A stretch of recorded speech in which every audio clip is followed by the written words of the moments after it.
Sumathi Dharmawardena. Paper presenters are the distinguished guests and participants here at this session based on the theme of role of law in ensuring justice and fairness.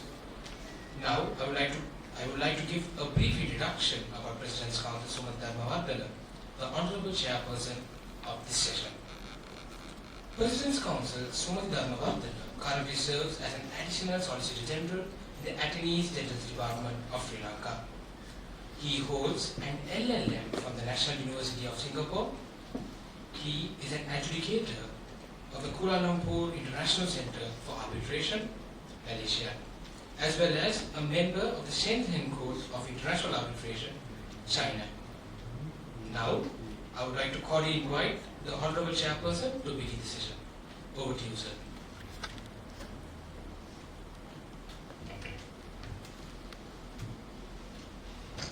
Good afternoon, ladies and gentlemen. The academic staff of the Wedaarachchi Defence University, the students. I'm honored to chair this session, and I'm more than happy to note that day by day, the students of the Law Faculty of Wedaarachchi Defence University is creating history in this country. I'm happy to note that some of the students who apprentice in the AADDS department, after completing their studies at KAIM Law Faculty, have excelled, and we have absorbed them into our staff. A particular student not only topped the batch at the Law Faculty, all 3 exams at the KDU, but she was the batch topper at Law College as well. Therefore, the students, you all should be very thankful to the academic staff for enlightening you all about the legal studies and opening up a great path for you all to move forward. Having said that, and whilst congratulating for organizing the 16th International Research Conference, timely topic have been selected to terminate the today's proceedings by discussing how to terminate a person's life and whether to legalize or not to legalize abortion, and then reasons to be given when a decision is made by an administrative officer. On this particular subject, you all may have done your homework and must be fairly prepared, but I also wish to note that euthanasia, also called as mercy killing, can be defined as an act or practice of painlessly putting someone to death who is suffering from painful and incurable disease or incapacitating physical disorder, or allowing them to die by withholding treatment or withdrawing artificial life support measures. House of Lords Select Committee on Medical Ethics in the United Kingdom defined euthanasia as a deliberate intervention undertaken with the express intention of ending a life to relieve intractable suffering, unquote. I'm not going to details of the countries which have legalized euthanasia, but let's look at the Sri Lankan legal situation. In Sri Lanka, as you all know, the country is governed and the laws are enacted as provided in the Constitution of Sri Lanka. In terms of the Article 9 of the Constitution, the Republic of Sri Lanka shall give to Buddhism the foremost place, and accordingly it shall be the duty of the state to protect and foster the Buddha Sasana while assuring to all religions the rights granted by Article 10 and Article 14(1)(e). When we look at Article 10, and especially Article 11, I'll read Article 11. No person shall be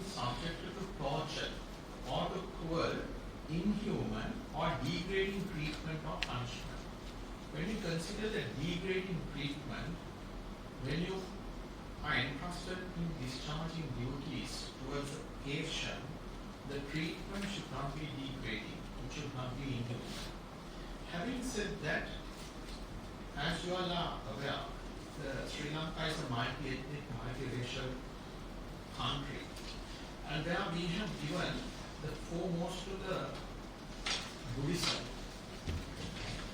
And in the Buddhist philosophy, and the Buddhism is a religion which promotes no harm but promote compassion and finding out the ultimate truth of life. All Buddhists are required to follow the Pansil, and one of the precepts of the Pansil is it doesn't permit or it disallows killing or abetting to kill any sort of living. On the note of euthanasia, when it comes to the Hinduism, as per the article posted by BBC on this particular subject, most Hindus would say that a doctor should not accept a patient's request for euthanasia, since this will cause the soul and body to be separated at an unnatural time.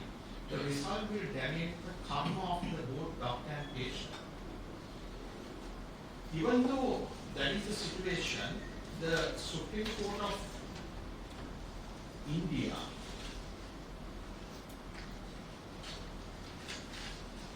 permitted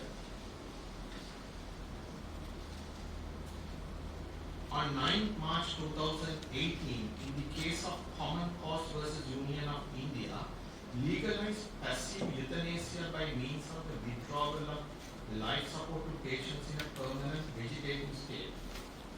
It was a landmark judgment. However, I'm not going to go into details of that. But before I shift from the particular subject, I wish to draw the attention of especially the students.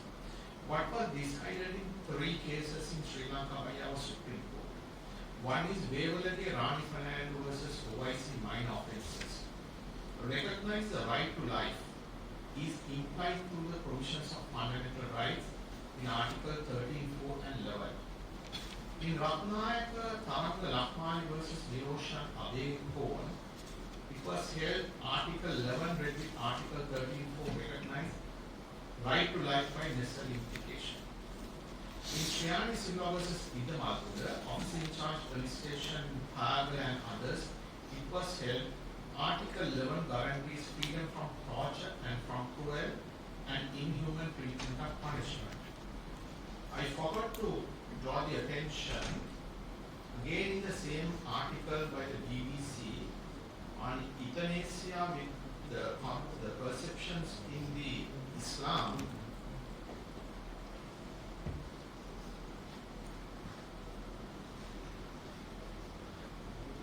According to the BBC article, is available in the web. Muslims are against. Islam considers medical ethics the same as ethics in other areas of life. Islamic medical ethics is restating general ethical principles using medical terminology with medical applications. Muslims are against euthanasia. They believe that all human life is sacred because it is given by Allah, and that Allah chooses how long each person will live. Human beings should not interfere in this. So, Sri Lanka being a multi-ethnic, multi-religious society, all 3 religions, especially the Islam, Hinduism and Buddhism, do not advocate euthanasia. So, having said that, I will now turn into, with regard to the abortions, legalizing abortions in Sri Lanka. Section 299 of the Penal Code says if any person commits suicide, whoever abets the commission of such suicide shall be punished with death. The subsequent provision in the Penal Code makes it illegal for a person to perform any act with the intention or knowledge of that such an act would cause death, such an act as according to section 300 of the Penal Code result in punishment of 10 years in prison. Then section 303 is very important. Whoever voluntarily causes a woman with a child to miscarriage shall, if such miscarriage be not caused in good faith for the purpose of saving the life, the woman would be punished with imprisonment for a term that may extend up to 3 years. Section 304, 305, 306 and 307 are very important sections. On the last topic, the duty to give reasons, there are two schools of thought. In Unique Gemstones versus Kamnadas, International Cosmetic Applicators versus Aryalaha, the Supreme Court and the Court of Appeal both held that in both matters it was the Labour Commissioner. The Commissioner is the creator of the statute and he has no inherent powers that as that of a court of law. The Commissioner is exercising powers under the statute and it is in his own interest and the public interest that he should give reasons so that the parties would know that the basis of the determination. But in the case of Kusumavati and others versus Acres Spence, a Court of Appeal judgment by Justice Saratnatha Silva, reported in 96 to SLR 18, the Court of Appeal held that in the absence of a statutory requirement to give reasons for decisions or statutory appeal from a decision, there is no requirement of common law or the principles of natural justice that a tribunal or an administrative authority should give reasons for its decision. Even if such decision has been made in the exercise of a statutory discretion and may adversely affect the interests or the legitimate or reasonable expectation of other persons. The same position was considered in Yasin Omar versus Pakistan International Airlines.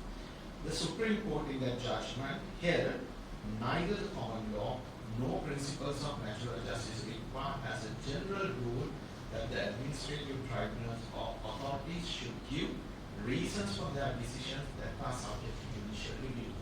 In one of the matters which I handled on behalf of the Labour Commissioner in Lanka and Lanka Limited versus Labour Commissioner, this position was taken up. No reasons were given by the Labour Commissioner, but the Court of Appeal upheld the matter in the Supreme Court. Ultimately, they paid 50% of the gratuity and settled the matter. So therefore, there are two schools of thoughts, whether for every decision we need to give reasons or not. So I am ready to listen to you all, and I think my time is up. I don't think I see you. Yeah. And the other topic is the recognition of principle of state responsibility, land-based marine pollution as a response to state submitting. A very timely topic where, because Sri Lanka is a nation or a country surrounded by the Indian Ocean, and we are in a place where the maritime road which links east to west Ghats, especially Hambantota, as of day before yesterday, even there have been another maritime issue of Hambantota, no environmental damage, but these issues are taking place. At the same time, the state has a responsibility to prevent the land-based marine pollution. Number of plastics what have been disposed which lands in the sea, we have never taken cogent steps to stop this. Even though the Environmental Protection Act provides for that, that has never happened. So I think these are very timely topics selected by the students of Kottala Defense University. While congratulating you all for selecting these topics, I am ready to listen to you all and forum is open. Thank you.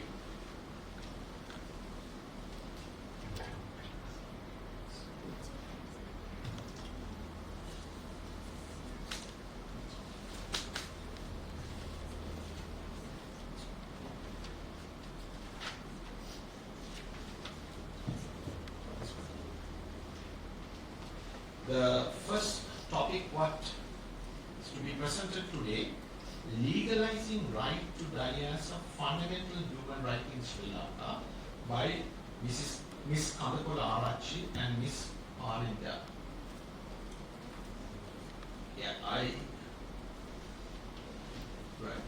Miss Kandapolaarachchi and Miss Parindya are undergraduates of Faculty of Law, General Sir John Kuthalawada Defence University. Both currently follow the Diploma in Human Rights at the University of Colombo, Sri Lanka, and their research interests span over criminal law, constitutional law, human rights law, and international law. Forum is open.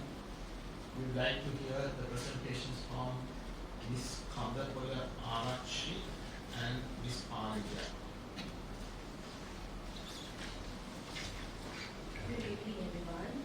We will be discussing on legalizing right to die as a fundamental human right in Sri Lanka. Right to die is a concept that holds humans have the right to end their lives voluntarily, which is derived from Greek and Roman history.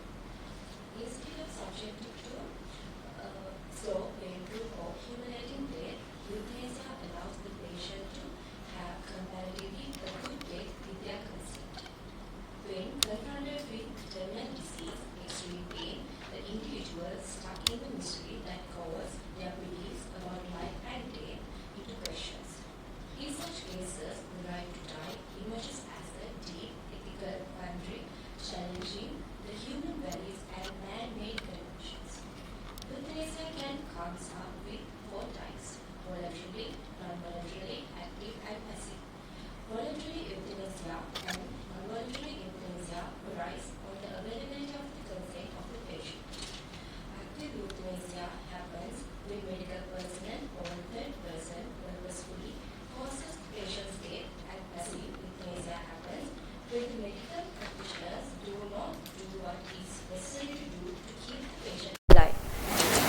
This is a qualitative research based on both primary and secondary sources, which are social, legislative and academic activities arguing for and against euthanasia, the right to die as a fundamental human right in Sri Lanka.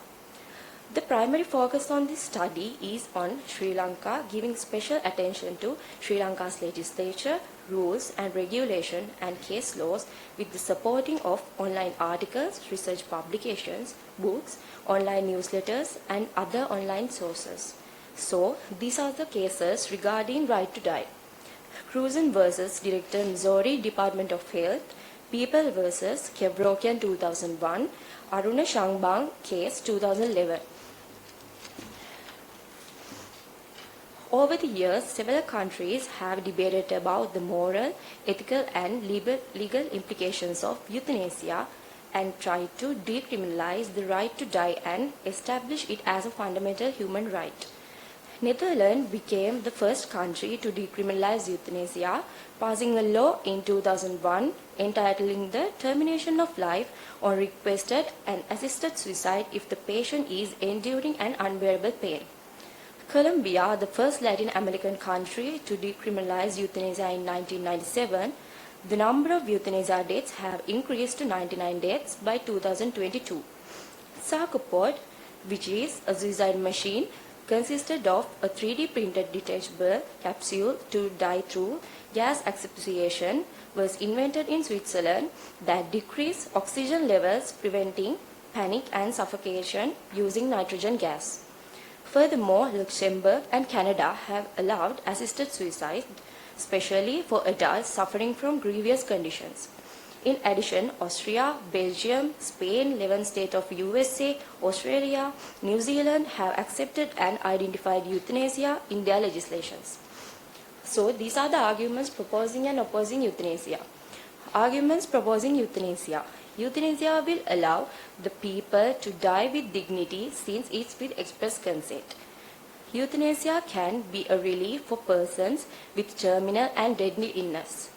The use of euthanasia in terminally ill people with their express consent shall be a chance to promote organ donation for who it needs the most.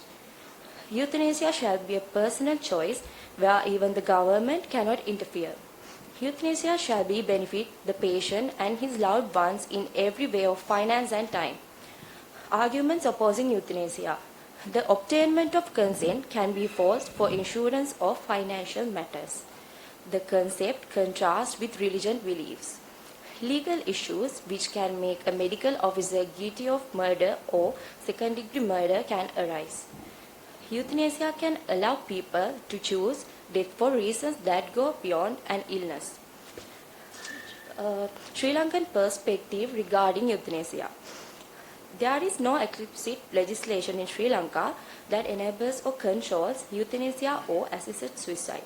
As a result, even with individuals' consent, any sort of intentional termination of life is deemed to be illegal. Article 299 of Sri Lankan Penal Code states that if anyone commits suicides, anyone who assists in commission of such suicide will be punished with death. Article 300 states that anyone commits any act with such intent or knowledge and under circumstances which he knows that death shall be a result, he shall be guilty of murder. Nevertheless, the Penal Code provides an exception under Article 303, stipulating that one who does the miscarriage should only do it with bona fide intention to save the life of the mother. Why euthanasia should be legalized as a fundamental human right in Sri Lanka? Article 11 of the Sri Lankan Constitution sets out fundamental human rights including freedom of torture, while the right to die remains under the table when the patients suffer with unbearable suffering that can be equalized to torture. Some terminally ill people experience unbearable suffering and would want to pass away peacefully rather than having their lives artificially prolonged by costly, uncomfortable treatments. Since they may be reluctant to commit suicide themselves or could be physically unable to do so, it would be ideal for them if the doctors offered some sort of long-term remedy for the suffering and extended life. Recommendations and conclusion. In order to ensure that the practice is carried out in an ethical and responsible manner, Sri Lanka should enact comprehensive law that addresses euthanasia expressly and specifies eligibility conditions, procedural requirements and safeguards. The law should clearly identify the circumstances under which euthanasia may be considered, such as a terminal illness, intolerable pain that cannot be properly alleviated. It should also expressly forbid euthanasia for non-fatal situations. Establishing a comprehensive evaluation procedure that includes extensive medical and psychological screenings. Evaluating the patient's conditions and prognosis by medical experts to ensure an appropriate assessments. To prevent misuse and crimes, an informed consent should be guaranteed by the patient orally and in writing, and the death should be best interest of the patient not for any other parties. Implementing an in-depth reporting system to keep track on euthanasia cases, providing accountability openness. Death is a natural part of life, and no laws should be passed to prevent it if a person chooses to do so. If a patient is in physical pain and death is foreseeable and imminent, he or she must be permitted to seek euthanasia. It may help to reduce the increasing number of suicidal deaths in Sri Lanka. Hence, in conclusion, recognizing the right to die as a fundamental human right is a significant step towards ensuring individual autonomy, compassion, and dignity at the end of life. The primary purpose of the legal authorities, society, culture, and humanity is to serve each other peace in every aspect of human being, which is the objective of the establishment of fundamental human right of a country.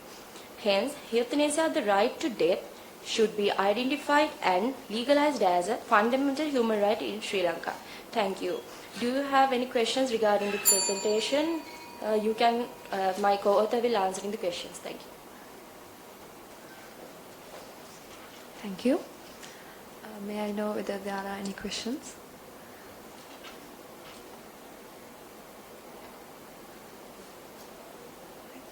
I think if you have any questions, we can take it up now. If not, I suggest to take up the questions at the end of the sessions.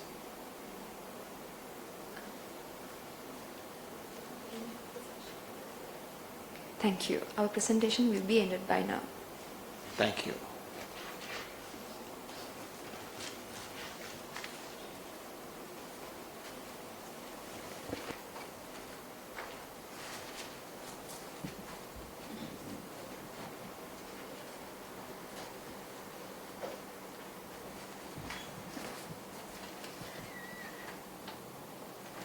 The next topic is the interplay of reams in shaping up access to safe and legal abortion services in Sri Lanka in case of rape-induced pregnancies by WAP Anuradhi and NM Wedaarachchi.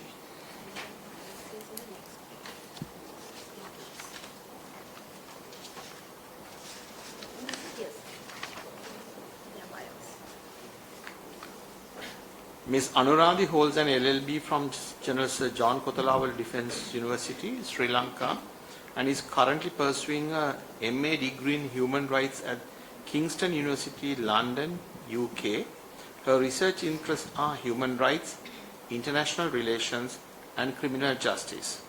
Ms. Wedaarachchi is an attorney at law, notary public, and a commissioner of oaths in Sri Lanka. She holds an LLB from General Sir John Kotalawala Defence University. Her research interest lies in the fields of human rights law, environmental law, contract law, public international law, and business law. Over to you, Ms. Anuradhi.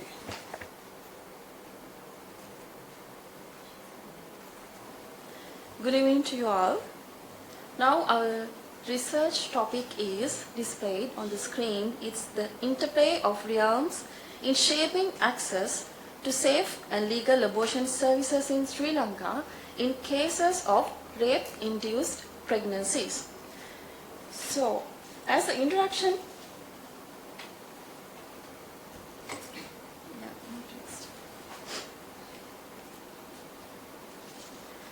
here the contents are there, the introduction, objectives, methodology, discussion, conclusions, and finally we give the recommendations. So in the introduction part, as we all know, in Sri Lanka, the legal framework for the abortion is highly restricted. It gives a limited access for the woman to do an abortion.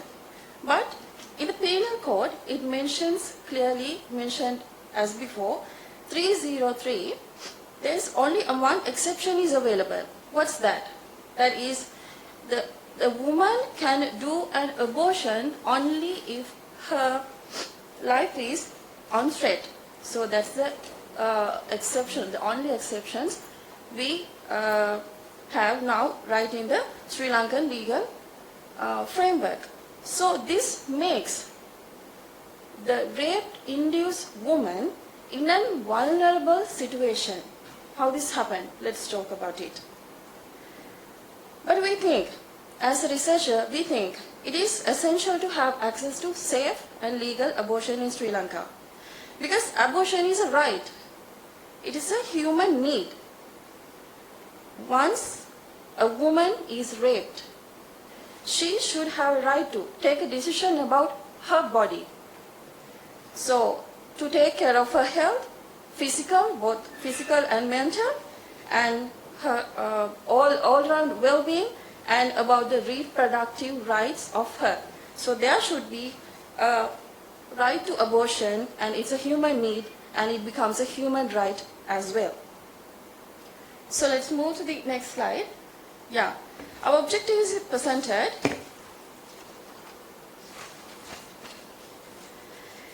The study evolves around analyzing and multifaceted factors influencing access to abortion, focusing on the interconnection between legal, social, economic, and healthcare sectors with prime goal of striving towards ensuring women's reproductive rights, safeguarding their health, and preventing unnecessary loss of life. So our most premium objective was to ensure women's reproductive rights and safeguard the human rights as well. Move to next slide, please. And our methodology is presented here. We used a doctrinal research method. That means we use our data collection as two ways, like primary data and secondary data, like qualitative ones. As primary data, we use UN treaties presented and conventions and penal code in Sri Lanka and other statutory enactments like medical ordinance, termination of Pregnancy Act and Abortion Act in UK.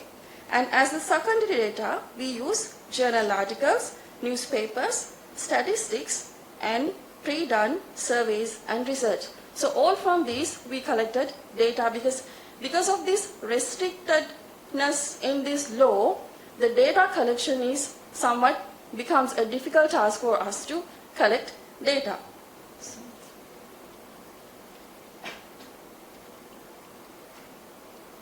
Yeah, the results and the discussion is here. So what are the results we found? The broader landscape of abortion in Sri Lanka, and there is an interplay, there is an interconnection between the legal, social, economic and healthcare sectors. These four dimensions plays a huge role in access to safe and legal abortion services in Sri Lanka. And further, we embed a comparative analysis between legal framework of UK and Sri Lanka, and also a comparative assessment interplay between social, economic and healthcare sectors in Sri Lanka with the UK pertaining law.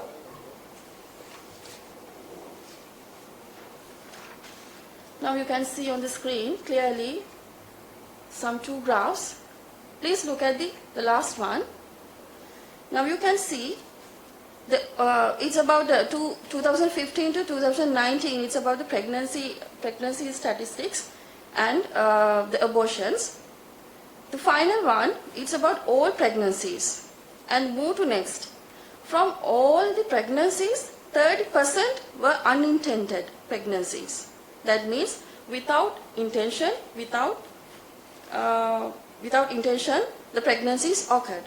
And from all of the unintended pregnancies, 72% is about to abortion. So there is a huge risk in women's life. So there is a considerable rate of abortion daily happening in Sri Lanka, yearly happening in Sri Lanka, but this is not discussed well all along the legal framework within the Sri Lanka. So that's the saddest part.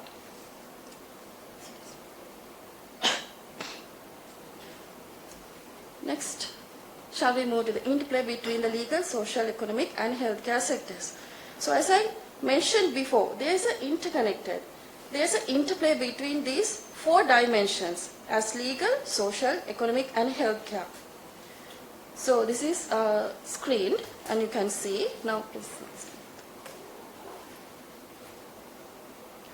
So shall we look on what is the existing or prevailing legal law about the abortion cases rape-induced in Sri Lanka? What are the acts? What are the statutes which relate, which describe, which explain the laws relating to abortion? So first one is the penal code. As I mentioned earlier, 303, section 30C in penal code permits abortion only to save the mother's life. So that's the only exception where a woman can seek a abortion, a legal abortion. So, and it is also discussed in the medical ordinance as well, in the section 4(2)(c), and in the Termination of Pregnancy Act as well. In an international scenario, the international human rights treaties like CEDAW recognize women's reproductive health care rights, including abortion, but are directly incorporated to Sri Lankan law. The evaluation of abortion rights in Sri Lanka. Let's have a look. In penal code, initially criminalized abortion except in mother's life in danger. But in 1995, the Sri Lankan Ministry of Health issued non-legally binding guidelines permitting abortion in specific cases, threats to mothers, life, rape, induced and pregnancies. Let's move to the next slide, please. And as I mentioned before, there are connection between the social, economic, healthcare and legal sector. So let's have a look with regard to the interconnection between them.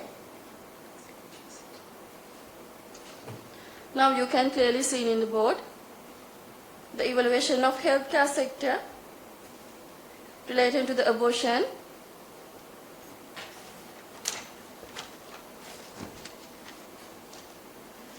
And then, and then as I mentioned before, we have embedded a comparative analysis between the legal frame prevailing in UK and pertaining to reproductive rights and abortion in cases of pregnancy resulting from rape.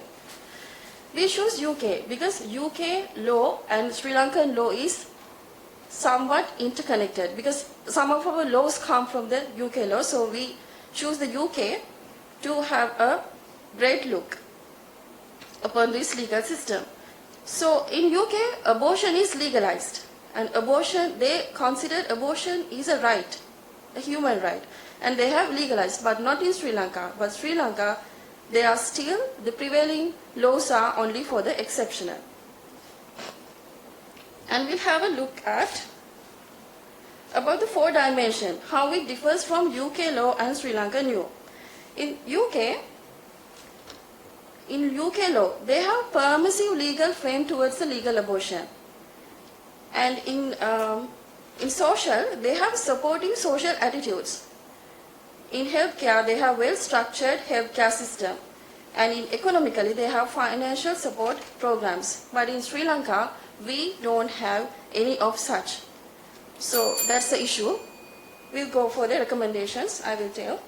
As legal reforms, we recommend introducing a bill legalizing abortion, especially for survivors of rape or incest, ensuring women's rights and autonomy, provide access to safe, affordable and legal abortion services within the 20 weeks of pregnancy, and impose penalties for legal abortion and false information. Like other reforms, launch awareness campaigns in debunk misconceptions, and promote the importance of women's rights to safe and legal abortion for overall well-being, and provide funding for abortion services. I'm really sorry for taking more time from you, and I'm really thank you for giving me this chance. Thank you.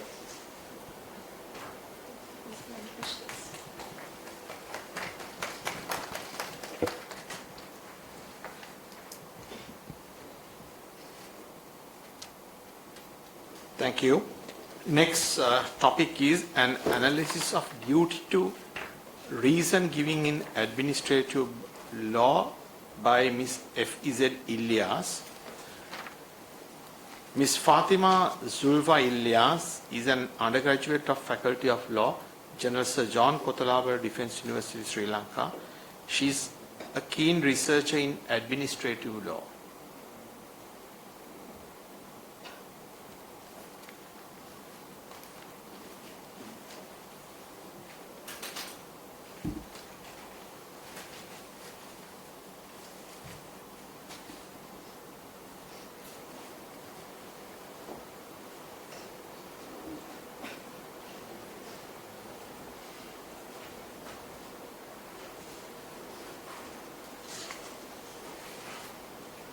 Good evening, ladies and gentlemen, and I'm Fatima Zulfa Ilyas, second year student, and my research study is based on an analysis of duty to reason giving in administrative law. So, before going to the introduction part of the natural justice and its rules, I would like to go to the problem statement of my research, so I think it will be easier for you all to understand. So the problem statement is approach of the Sri Lankan judiciary towards one of the natural justice principles, duty to give reasons in administrative decision, has been developing with the time being. Therefore, it is important to comparatively analyze the development with countries such as United Kingdom and India to identify the current stand on administrative jurisdiction. So my research questions are how the Sri Lankan judiciary applied in the earlier days the duty to give reasons for the decision in administratively affiliated cases. how the Sri Lankan judiciary is currently applying the duty to give reasons for the decisions administratively affiliated cases. Whether the judiciary has expanded or restricted the application of duty to give reasons for the decision in administratively affiliated cases in comparison to United Kingdom and India. So, in introduction part, first we have to know what is natural justice principle. So, natural justice indicates the reasonableness, fairness, equity and equality. It's a common law concept. And it has two main principles, nemo juris in sua causa and odi alteram partem.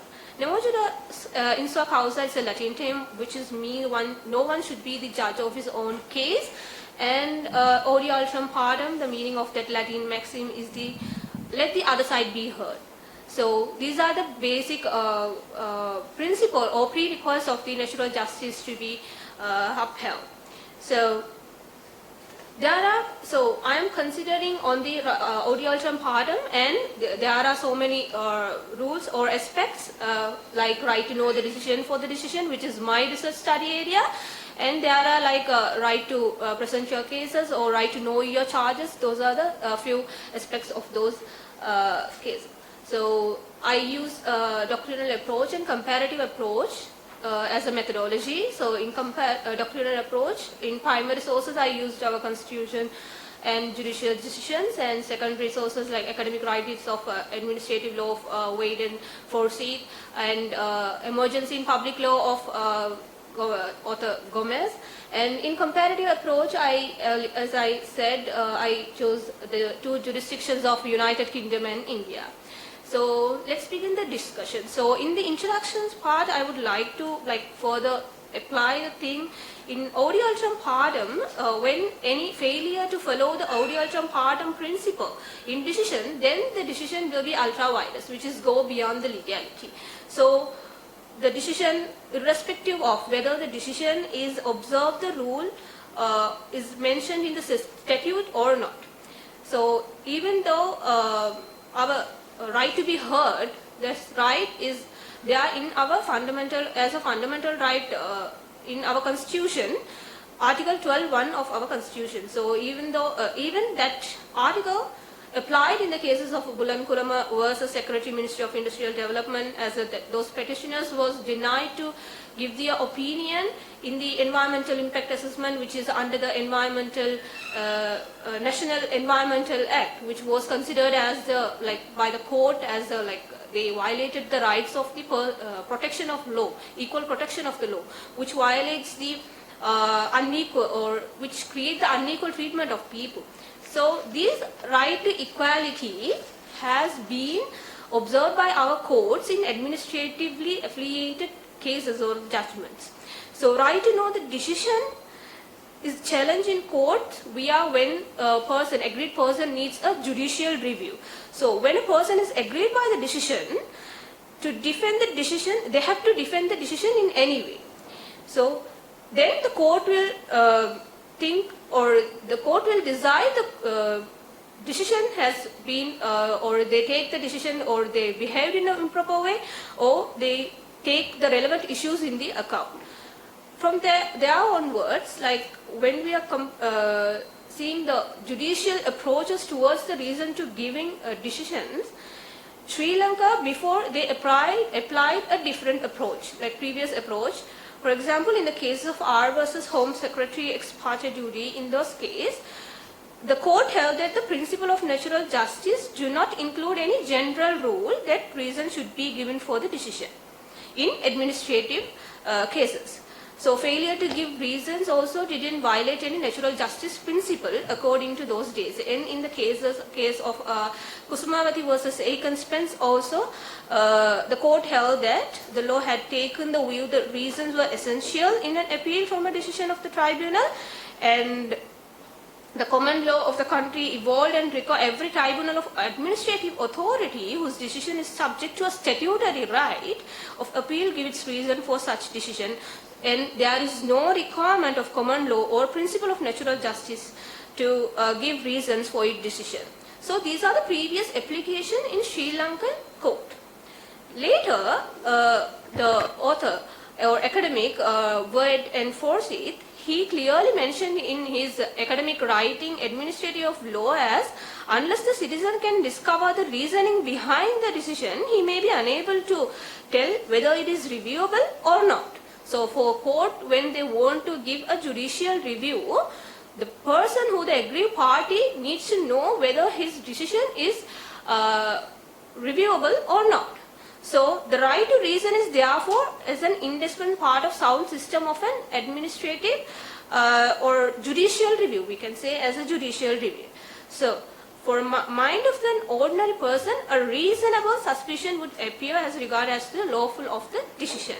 So he mentioned there are two aspects on these, and under a duty to give reason to individual who is agreed by the decision, and secondly administrative authority is under a duty to justify the decision if the decision is challenged before the court of law for the judicial review. So later, even in Unique Gemstone versus Karnadasa, in Court of Appeal, they were refused to apply the principle of Aurialcham Partam in right to know the decision in administrative case, but they appealed to the Supreme Court, and the Supreme Court said that even more compelling reason for administrative law and enforcement of fundamental rights, which is Article 12(1), giving reason is become increasingly an important protection of law. And same in the case of Tennakoon versus De Silva, the Supreme Court held that the same Article 12(1) of our Constitution, as with reference to the academic of Wade and Forsyth, as to failure to give reason for administrative decision is, in his observation, it is a great force of fundamental right, and especially the equal protection of law. So new applications when were started especially by the Justice of H.W.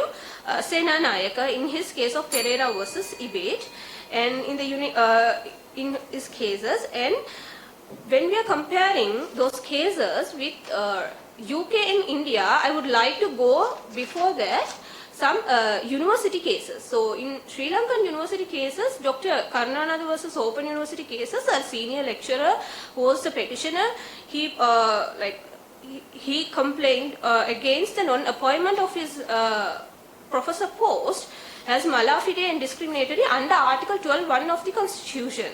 And he was a researcher, and he published 10 international articles, and he published his international researches, and he self-assessed himself he is capable of the post of professor, but the board of the university rejected him, and he asked for the reason for his rejection, and they were refused for the decision.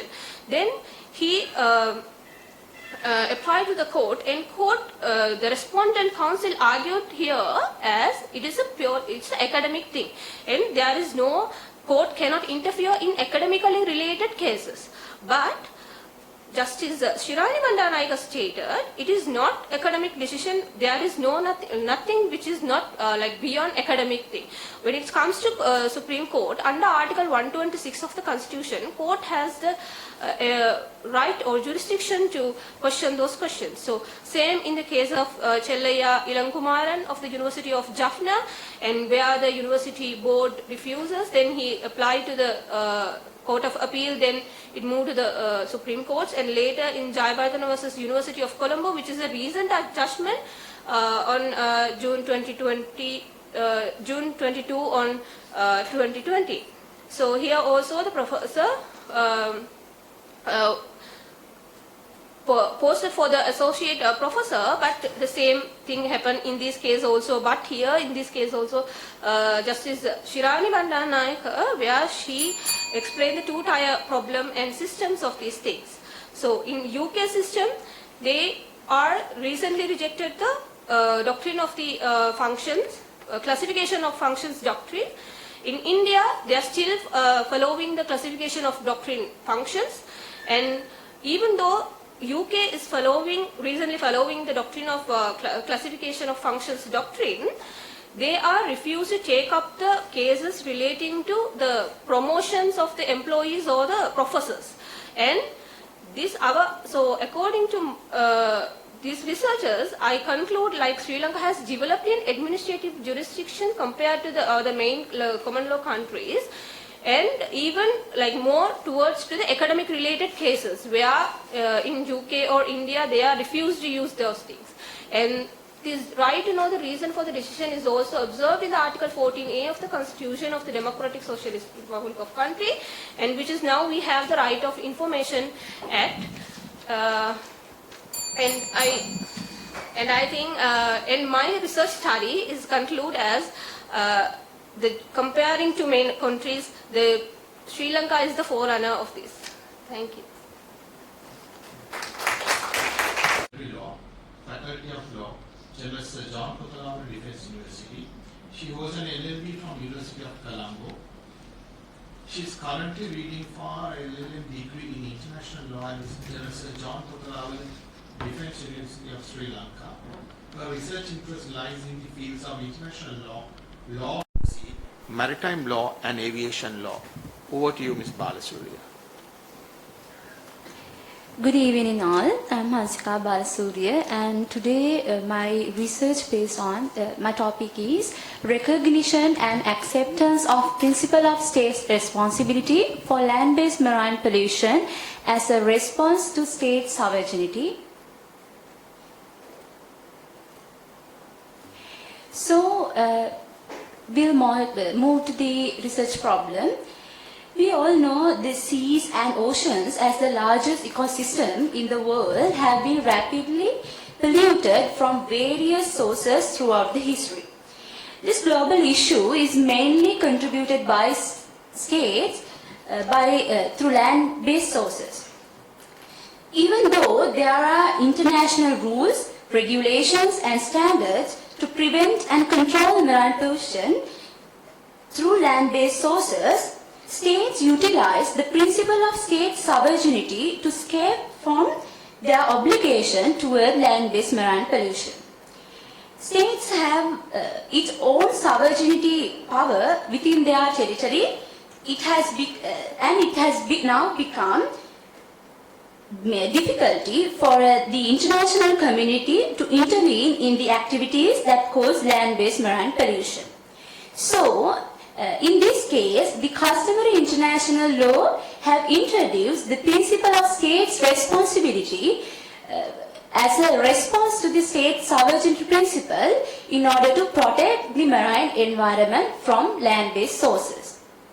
So, this concept have been incorporated into United Nations Convention on Law of the Sea in Article 207, but my concern is whether this incorporation or adoption of this principle through the Article 207 is sufficient to establish the state responsibility to prevent land-based marine pollution.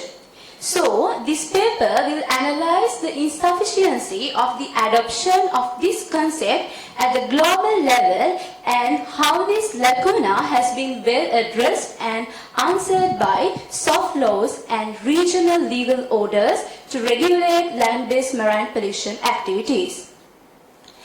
So, here are my objectives.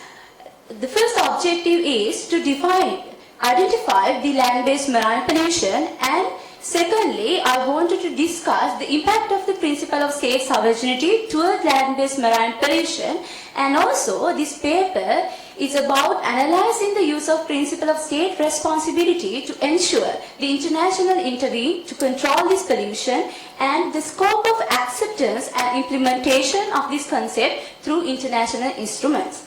And finally, I have provided some recommendations to strengthen the implementation of this concept in global level.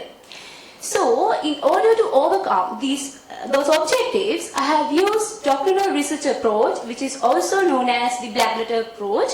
And in this research, I have used primary and secondary sources in international level, such as international conventions, judicial decisions, law journals, research articles, as well as legal principles of customary international law.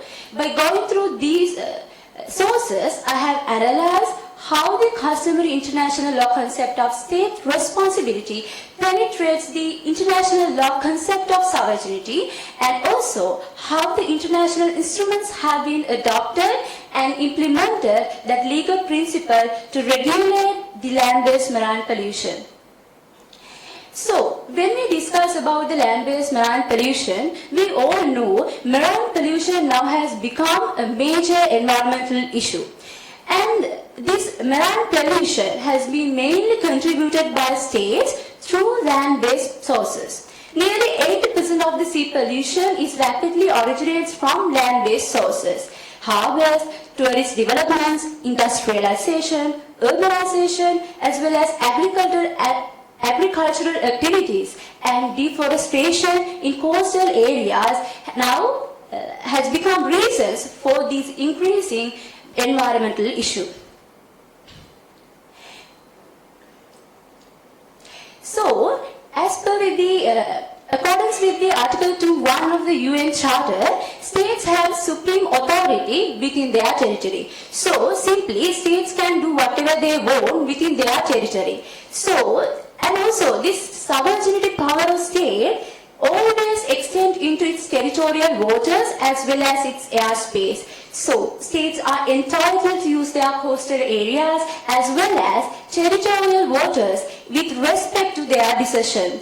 Because this has become the major difficulty for the international community, because based on this state sovereignty, they cannot intervene in a state's activities. So, they cannot, so the states can't monitor activities of states and prevent land-based marine pollution. So, customary international law have penetrated this international law principle of the state sovereignty. The state through state responsibility concept. State responsibility concept has been recognized under the customary international law through lots of cases such as Corfu Channel case and Smelter case and Nicaragua case. Even though these cases are not related to land-based marine pollution, in these cases ICJ as well as other international tribunals have recognized the principle of state responsibility. And also later on, the international environmental law juries have recognized and incorporated this state responsibility principle to international environmental law concept. So now the UNCLOS, which is the handbook of the law of the sea, have incorporated the state responsibility principle through the Article 207 to prevent and control land-based marine pollution. So the Article 207 states that states shall adopt laws and regulations to prevent, reduce and control pollution of marine environment from land-based sources, and they have to do that with compliance with the internationally agreed rules, standards and recommended practices and proceedings.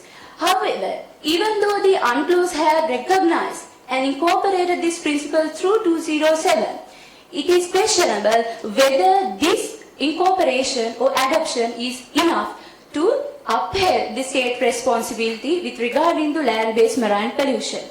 So, because of the vague and broad language used in the Article 207, as well as because of that does not provide certain directions about the measures that states should take to empower the protection against land-based marine pollution, we can see it is not enough to to establish state responsibility towards land-based marine pollution. So, however, even though the UNCLOS have one particular article addressing this question, there are some non-binding instruments as well as regional instruments which address this problem very well. So the Montreal Guidelines, Washington Declaration, Global Program of Action, then again 2001 Montreal Declaration, Agenda 21, and also Manila Declaration are those kind of non-binding instruments which directly address this state responsibility on land-based marine pollution, as well as Baltic Convention, Kuwait Convention, Western Central African Region Convention, Southeast Pacific Convention, and Red Sea Convention can be recognized as regional instruments which recognize and which adopt this state responsibility principle to prevent, reduce, control land-based marine pollution. So, as I mentioned, those mentioned soft laws as well as regional instruments elaborate the responsibility on states to prevent land-based marine pollution. Some of those instruments have prescribed measures that should be taken against land-based marine pollution. And also, some have recognized specially protected areas from land-based pollution, as well as they have indicated obligation on states to inform any modification to such areas to appropriate international organizations. As well as some of those instruments have encouraged states to convene intergovernmental meetings to protect marine ecosystem, and some have emphasized the need of taking necessary actions in national and regional level. And some of the conventions and soft laws have introduced some strategies that can be used to protect marine environment from land-based pollution. So, it is visible that these regional instruments have achieved to establish much more stable and obligatory measures than the Law of the Sea Convention. So, it is my recommendations that we should introduce a new protocol as to the existing UNCLOS, or we can introduce a new international instrument governing this particular legal regime to promulgate a well-structured law to regulate this global debate.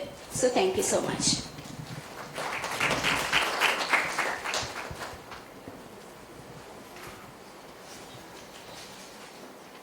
We have come to the end of presentation of all 4 topics. Now the floor is open for questions and answer. It is a very interesting 4 topics, even though it's not interconnected, but it is very important for the resilience of Sri Lankan society, whether it comes to the socio-economic aspect of the society. Now the floor is open. Would like to hear your questions. Good evening, sir. So my question goes to the third speaker, Ilyas. So is India taking the approach to apply the duty of providing reasons for their decisions? Thank you for the question. In India, only for the judicial and quasi-judicial decision, they are taking the duty to give reasons for the decision. But in administrative, they are refused to give the decision. If you want, I can tell 2 cases. In the cases of Gautam versus the Union of India, the court held that it is willing to, they are not imposed of duty to give reason or which is other than judicial or quasi-judicial. And in the case of Kishan Chand Arora, the commission was exercising an action which is an administrative action, and court declared that it is out of quasi-judicial and judicial, and they were not willing to, or they are not imposed to give any reason for their decision. So they are just following the classification of functions doctrine in their jurisdictions.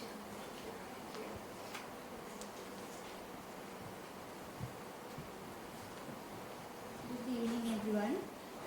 I ask this question from the fourth speaker, BMAHH Balasuriya. My question is for you.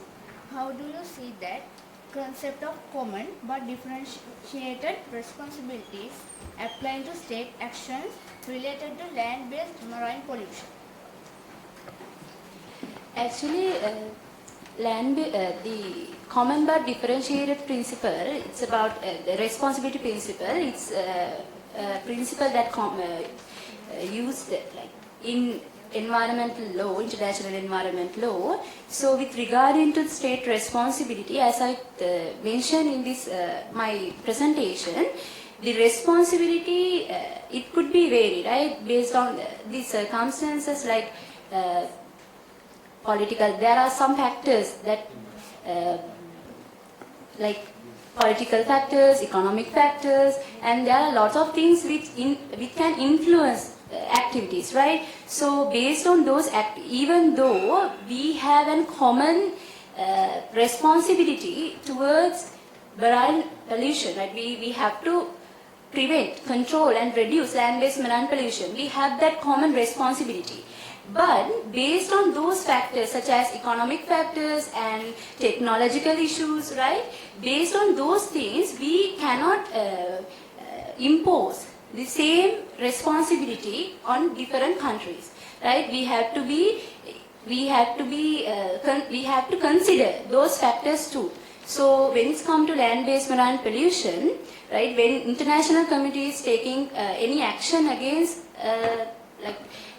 violating state responsibility, they have to consider that they have a responsibility to protect environment, but based on what they have, their technological background and their economical background, that responsibility can be weighed. Okay, so that's how it. Thank you.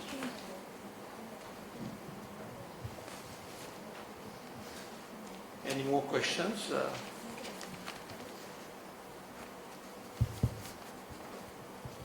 Good afternoon, sir. My question goes to the second speaker. My question is, what are the social economical factors affect women as well as access to the safe and legal abortion in Sri Lanka? Thank you. As Sri Lanka is an Asian country, so there are various kinds of ethnics, norms, beliefs, religions and all. We are a combination of all. So it is very difficult to bringing up the topic of abortion in like a social, cultural, minded country. So that's very uneasy to bringing up laws, to develop it, to reform it, to amend it. So when we talk about it, the society's view of women's rights reflects the mythology and the patriarchal norms and prioritizing unborn children rights over mothers diminish women's rights.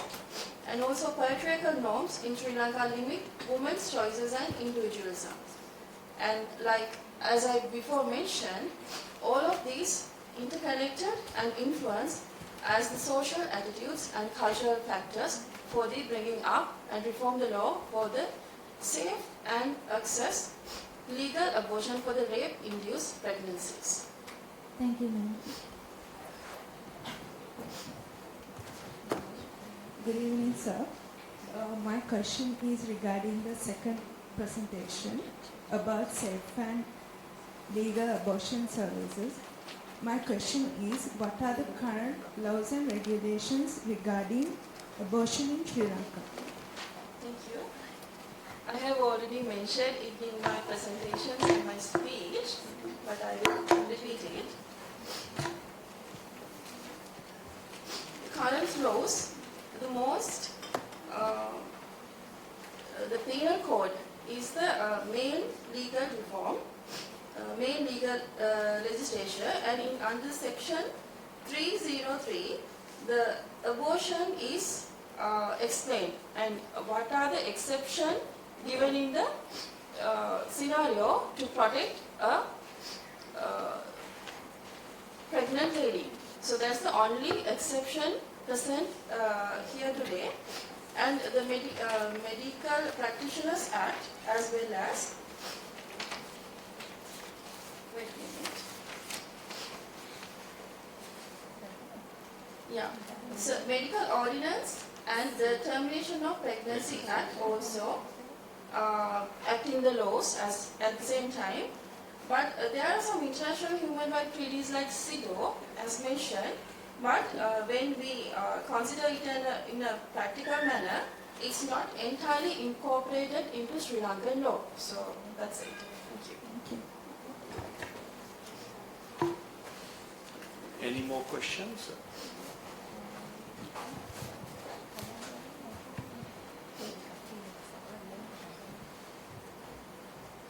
So my question goes to the first presentation. So this is regarding right to die. So what are the comparative approaches that Sri Lanka can look into? So there are many comparative approaches where Sri Lanka can look into, especially Switzerland where the sarcopod is invented. Moreover, the Netherlands, Austria, Belgium and California and some 11 states from USA have already taken some legislative measures to legalize this right to die. So those are the comparative approaches Sri Lanka can look into. Thank you.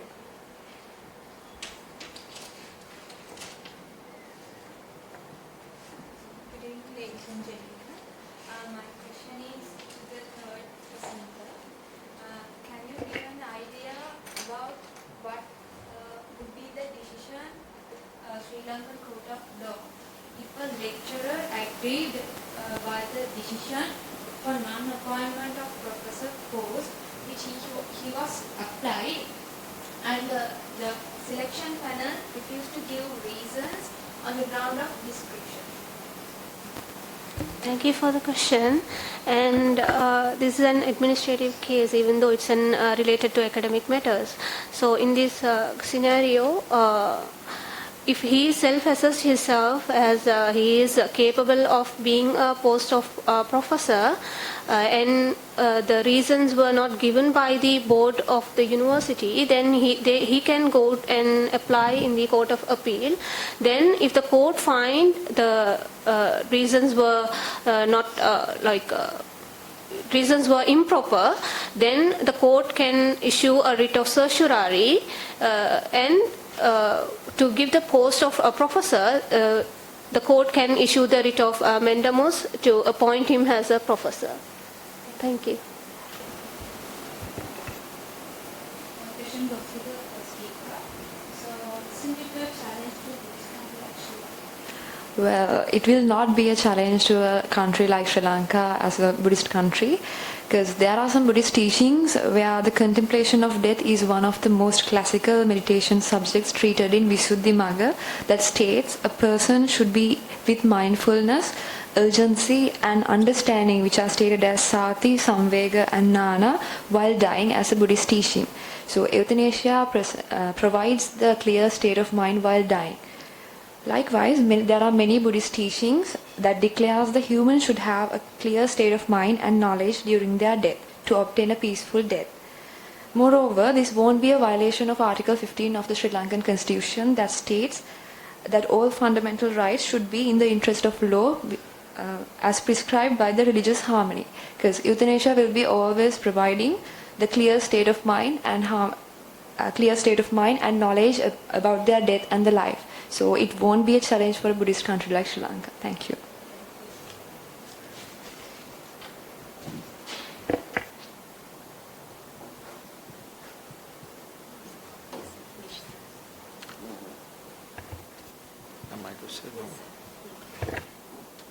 Time is up. I think we had a very fruitful discussion, especially in the Q&A session.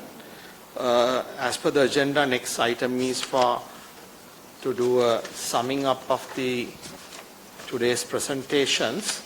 I have got virtually about 10 minutes time. First of all, let me congratulate Mr. Mangala Vijayasinghe, Dean, Faculty of Law, and his academic staff for organizing this session, which is a very important aspect pertaining to the development of law. I wish to quote the famous quote pertaining to the evolvement of law. It says, "The law is never static. It is always changing, being interpreted or redefined as regulators and judges strive with varying degrees of success to ensure that the law constantly reflects changes in society itself." Unquote. The exercise undertaken by the law faculty today under 4 different topics, which I was privileged to chair this session, is the same thing what we have done today. The students and the members of the academic staff had strived to evolve certain areas of the law with having taken into consideration the requirements of the society. Let's look at topic by topic. Especially I'll start with the topic, the legalizing right to die as a fundamental human right in Sri Lanka. When I got this note, I also did some research on this particular subject. As all of us are aware, end of the life is also suffering, but that suffering also has to come to an end in a decent manner without undergoing trauma and without being meted out an inhuman treatment as stated in Article 11 of our Constitution. No person shall be subjected to torture or to cruel, inhuman or degrading treatment or punishment. The presenter was doing her best to consider the Article 11 and taking note of the developments in the other parts of the world and why we should permit euthanasia, at least a passive euthanasia, that is, the death is brought about by an act of omission by the physician when it is required. As she clearly explained, there are voluntary euthanasia, involuntary euthanasia. Now, the voluntary euthanasia can be performed at the time of the illness or in advance by way of living wills. Involuntary euthanasia is performed against the will of the patient, and the physician takes the decision on his own. She explained, if I'm not mistaken, in Switzerland, with the recommendation of two physicians, the decision can be taken considering the status of the patient whether to permit the termination of life. And she suggested that Sri Lanka should strive to bring certain amendments to especially to the penal code, which has clearly prohibited euthanasia unless in terms of section 303 of the penal code, where there is an imminent threat and danger to the life of the mother due to the inborn baby. When it comes to the non-voluntary euthanasia, the patient leaves the decision-making capacity with a physician or a relation by proxy. If no prior proxy, a court order can be obtained. These are the aspects what we will have to consider, because your life you are trying to leave in the hands of physicians. I'm sure you all are aware, number of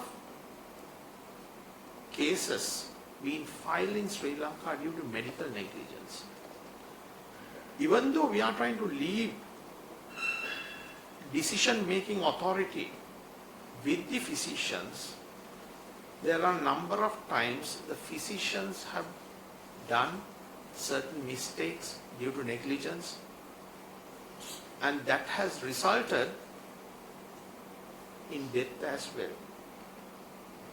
And that aspect has to be taken note, especially in the event if you are going to draft a new law, the degree of authority you are going to entrust to the physician, and how we can prevent a single physician or two physicians making a wrong decision.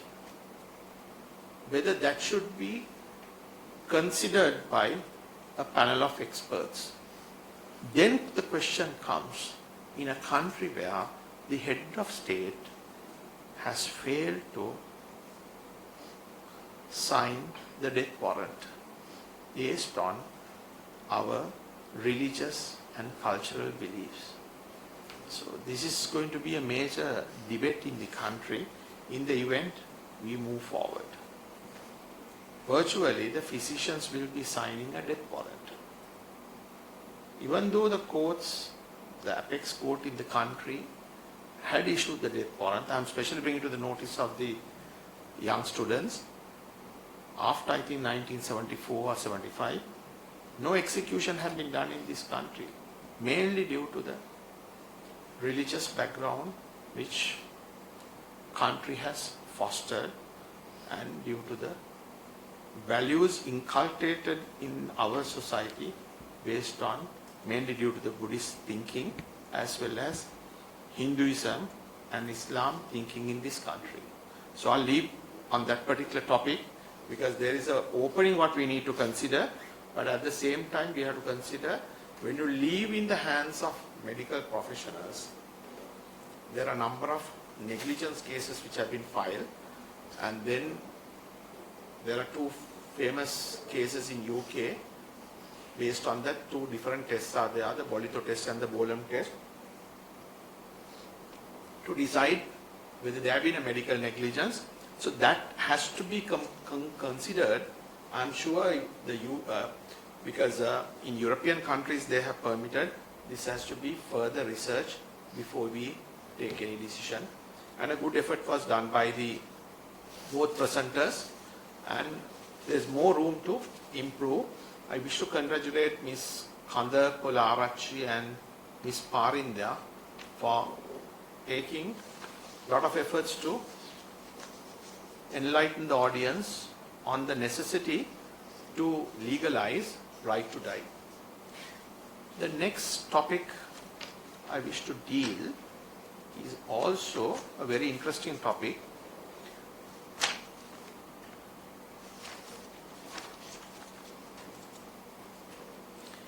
Interplay of regimes in shaping access to safe and legal abortion services in Sri Lanka in case of rape-induced pregnancies. She correctly pointed out, I think Ms. Wedaarachchi, she correctly pointed out to the provisions in the penal code, starting from section 299 to 303, especially 303, which there's a provision. Whoever voluntarily causes a woman with a child to miscarry shall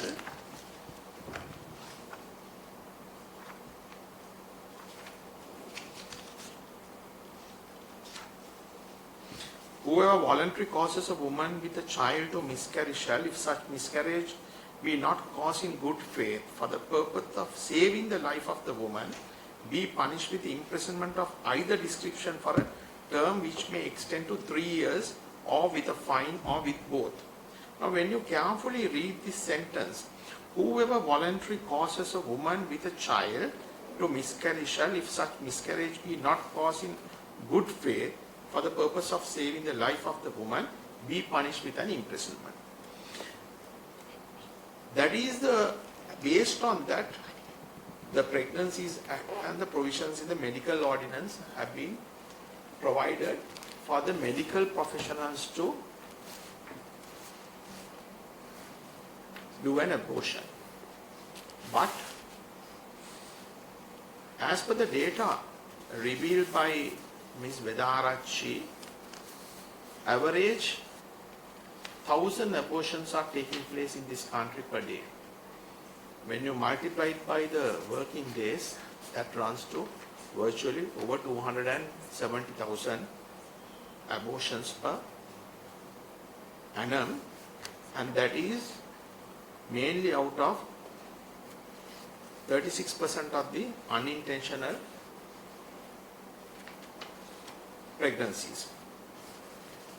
In order to do this, I think a timely discussion has taken place in this August room, which can be taken forward to the next level, especially as a way out for this pertain to rape-induced pregnancies. If a person has been raped, which is a criminal offence in terms of the penal code, is it required for you to carry that child? Raping a woman in terms of the penal code is a punishable offence.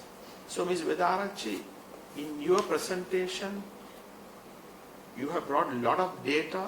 I know the time was very limited, but if you had an opportunity to take up the position, should a lady or a woman carry the child as a result of a rape, which is a punishable offense in terms of the penal code of the country, would have been very good.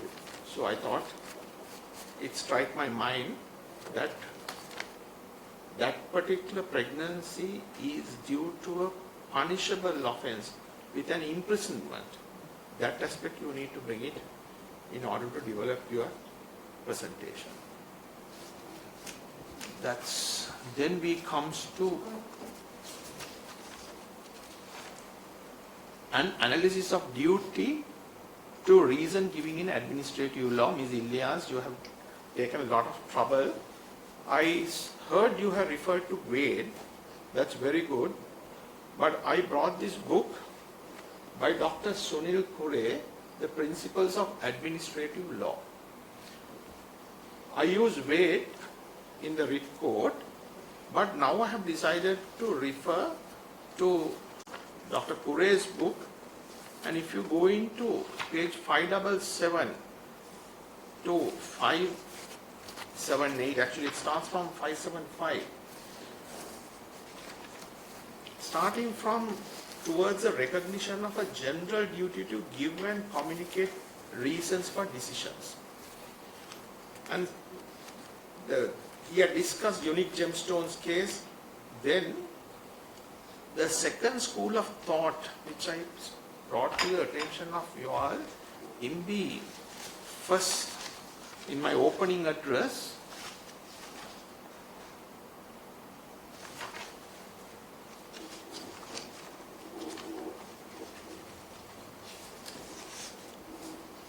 you have considered the Kusmavati and others versus Aitken Spence reported in 1996 2SLR page 18. In that, then Justice Saratsilla, who was in the Court of Appeal, he took up the position in the absence of a statutory requirement to give reasons for decisions or a statutory appeal from a decision, there is no requirement of common law or the principles of natural justice that a tribunal or an administrative authority should give reasons for its decision. Even if such decision has been made in the exercise of a statutory discretion, may adversely affect the interest or the legitimate or reasonable expectations of other persons. You have touched on this case, but you have failed to consider the Supreme Court decision in Yazin Omar versus Pakistan International Airlines. Am I correct? In that, reported in 1992 2SLR page 375, it was held, I quote, neither the common law nor principles of natural justice require as a general rule that administrative tribunals or authorities should give reasons for their decisions that are subject to judicial review. The Court of Appeal erred in setting aside the order of the Commissioner on the ground that giving of reasons is sine qua non for a fair hearing, unquote. Now in your presentation, you have taken up the position that earlier the principle of natural justice did not include any general rule that the reason should be given for decisions by administrative authorities. Therefore, failure to give reasons has not been considered as a violation.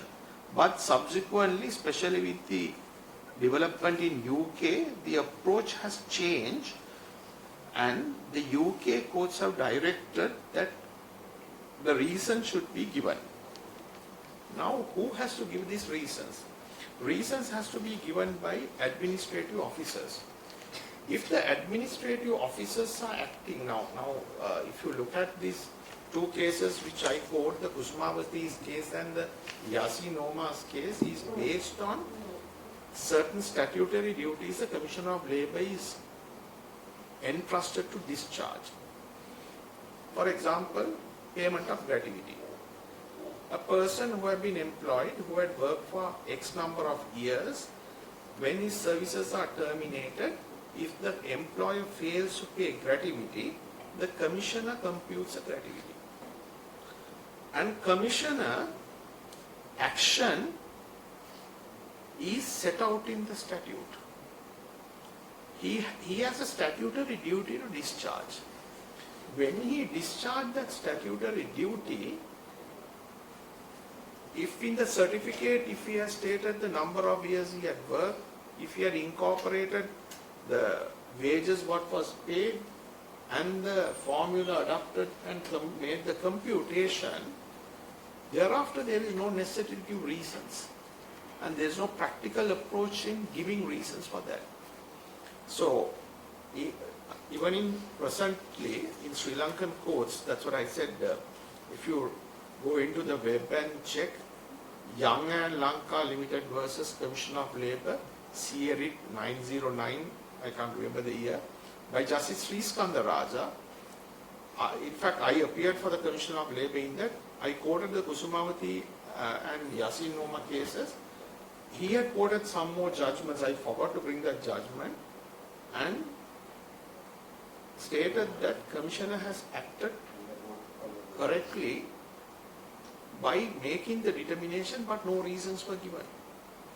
So, even though the principle in most of the cases say a reason should be given, there are certain matters the reasons are also not given. So, one of the lacuna in your presentation is you need to address the both sides. But you have taken very good effort, very good presentation. Then comes the Ms. Balasuriya's recognizing the principle of state responsibility in land-based marine pollution as a response to state sovereignty. You correctly pointed out the UNCLOS, and Sri Lanka has already ratified UNCLOS, and we are making use of the UNCLOS, and based on the UNCLOS, number of laws have been enacted in Sri Lanka. Now, with regard to the land-based marine pollution, it would have been very fine if you provided a certain, now we have the central environmental, the environmental law, we have the environmental law.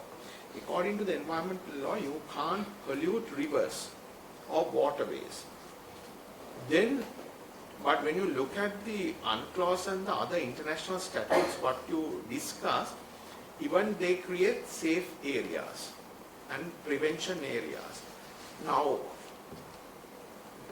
we also, even though we are a small country, we also have number of laws, and some of the waterways are controlled by the irrigation department. Some of the waterways are controlled by agrarian services department. The pollution starts from different levels. It would have been very fine if you paid attention. You have gone into the international scenario, considered that, and what we need to do is there, but how to do it. So that aspect you need to consider and develop, and this is a very timely topic we need to, because the ocean is polluted and the people are suffering due to that.